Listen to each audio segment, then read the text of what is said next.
Hello my dear students, welcome to all of you again in my channel Shubh chemistry. कैसे हैं आप सब लोग? I hope your preparation are going to be very nice.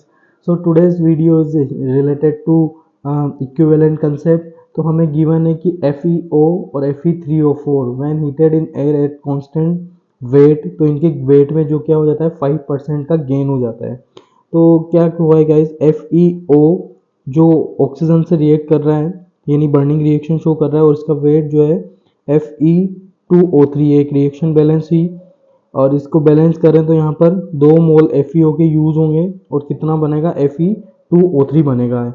इसी तरह Fe3O4 की बात करें, Fe3O4 जब ऑक्सीजन के साथ बर्निंग रिएक्शन करता है तो ये हमें क्या देगा गाइज, 3 टाइम्स ऑफ Fe2O3। जब इस रिएक्शन को बैलेंस करते हैं तो यहाँ पर 2 मोल।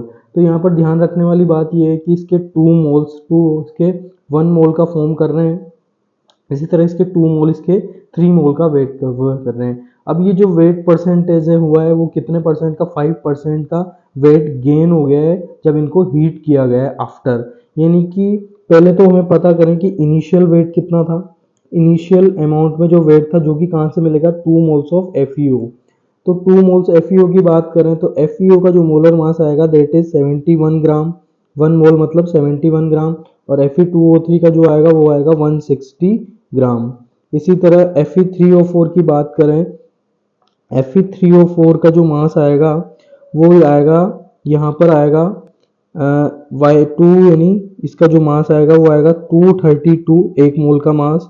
और इसी तरह इसका जो मास आएगा वो कितना आएगा गाइज, वो यहाँ पर अवेलेबल होगा 464 ग्राम। तो मोल कंसेप्ट का बेसिक फंडामेंटल हम यूज करते हैं यहाँ पर कि इसके 2 मोल यानी 2 इंटू 71 ग्राम में कितना मास अवेलेबल होता है इसका, 160। तो लेट सपोज स्टार्टिंग में क्या रिप्रेजेंट था, x।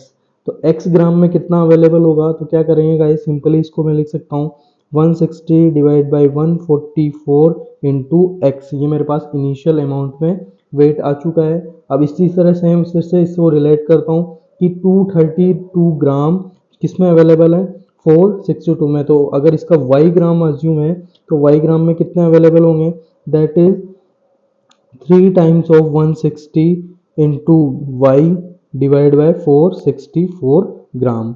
और यही जो इनिशियल x प्लस वाई का जो वेट गेन हुआ है वो कितना हुआ है, 5%। 5% यानी स्टार्टिंग में 100 था, 100 में 5% हो गया तो कितने ग्राम हो गया होगा गाइस, 105 ग्राम। तो सिंपली हमको x प्लस वाई को क्या लिखना है, 105 का गेन हुआ है। तो x और y की जो वैल्यू सब्सटीट्यूट करते हैं हम यहाँ पर कितनी आएगी, 160x upon 144 plus 3 times of 160 into Y divide by 464। ये मेरे x और y की जो वैल्यू है ये यहाँ पर बराबर कितना करना है, 105। यहाँ से इजीली x और y की वैल्यू कैलकुलेट करके आ सकती है, दैट विल कम 20.25 एंड 79.75।